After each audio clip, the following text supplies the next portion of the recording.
Last week, investigators in California arrested a man they believe is the Golden State Killer, a serial murderer and rapist whose crimes terrorized the state in the 1970s and 80s.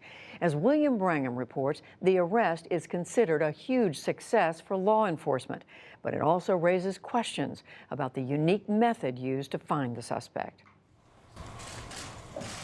This is the man accused of being the Golden State Killer, 72-year-old former police officer Joseph DeAngelo, as he appeared in a Sacramento court last Friday. The Golden State Killer has been linked to at least 12 murders, 50 rapes, and a string of burglaries throughout California. Variously known as the East Area Rapist and the original Night Stalker, these were brutal, meticulously planned crimes that spanned numerous California counties between 1976 and 1986. The police are saying lock up tight. Sacramento's infamous East Area Rapist may still be in town.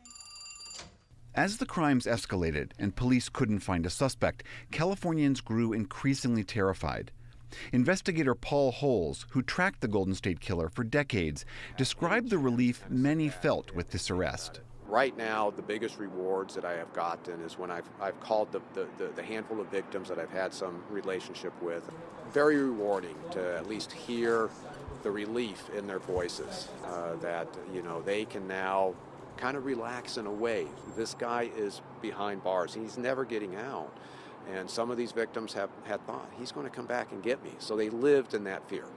DeAngelo's arrest has been cause for celebration, but it's also raising questions over how he was located and whether law enforcement has opened a Pandora's box with new DNA technology.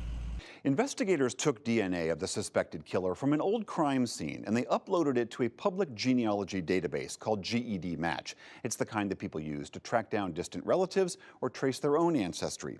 On that site, investigators were able to find what seemed to be a distant relative of the suspected killer, a great-great-great-grandparent from the 1800s. Then, investigators followed the dozens of family trees branching off this one grandparent and, using census data, old newspapers, and death records, were able to home in on two men who were in California at the time of the attacks. A final DNA test, done on a discarded piece of trash, confirmed that the second man, Joseph DeAngelo, was the suspect. An incredible collaboration. Sacramento County District Attorney Anne Marie Schubert cheered the technique used to identify the suspect. The answer was and always was going to be in the DNA. Joseph DeAngelo returns to court on May 14th. He has yet to enter a plea. For more on how the Golden State suspect was apprehended, I'm joined now by the woman who will prosecute him. Anne Marie Schubert is the district attorney for Sacramento County. Welcome to the NewsHour. Thank you for having me. I appreciate it. So this is obviously an enormous moment for California and for Sacramento in particular. And I wonder if you could just take us back, for people who didn't live through it or weren't in California at the time, just what it was like in the late 70s and early 80s for people living with this constant fear of these crimes going on. Sure. I think it's almost difficult to explain to folks what it was like. I mean, I know it because I grew up here at the time and I was 12 when it first started to happen.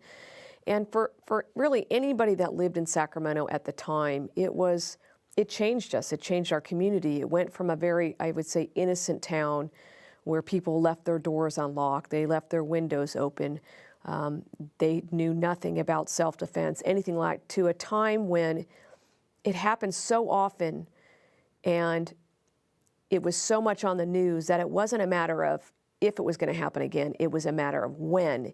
And so it really terrorized this community. It's almost difficult to explain. It's almost like living through an earthquake and trying to explain that process of what it's like to go through that. But it really did change this community in many, many ways. Obviously, you used a very unique technique to finally identify him. And I explained a little bit of this, how you went about this beforehand. But could you tell us a little bit more about how did you come up with this idea? How did you execute this?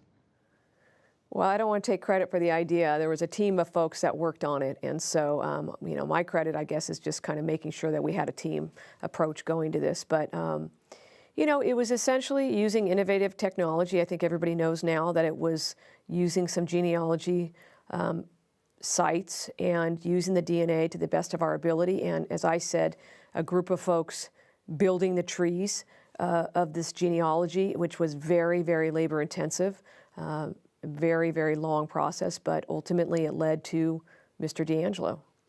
Obviously, everyone in California seems very glad, if he is in fact the killer, to have this man in custody. But some have raised concerns that law enforcement dipping into these big DNA databases is some form of overreach. And I wonder, what do you say to that concern?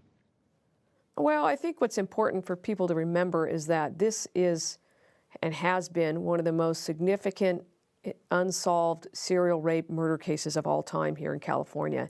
And the level of violent crime, the number of crimes, you know, I understand there's a conversation folks want to have about, you know, privacy and things like that, but there is a balance here, and there's this, what I would call this public safety balance. And so I'm sure that this process will play out not only in public debate, but also in a courtroom. And ultimately, we're confident that, you know, at the end of the day, when the sample was collected from, as I call it, a discarded sample that then matches Mr. DeAngelo, that we're going to prevail. I mean, obviously, again, in this case, it proved incredibly useful, and it seems to have pulled a very dangerous man into police custody. But do you understand those concerns that people raise, that perhaps when I give my DNA to one of these websites, I don't really ever expect it to be part of a police investigation that may not occur for years down the line? And do you understand the concern that people raise that I don't want my DNA in some kind of a dragnet somewhere down the road? I understand the conversation. I actually do. And I also understand what, you know, the company JedMatch put out after this occurred, which is essentially that folks that have put their information in there were on notice. And so that I understand that. Again, I will say that this particular situation was not a matter of solving, you know, a car theft or burglaries. This was magnitude of this case was extraordinary. And law enforcement did what they felt was necessary to ultimately, and it did, in fact, lead us to the conclusion.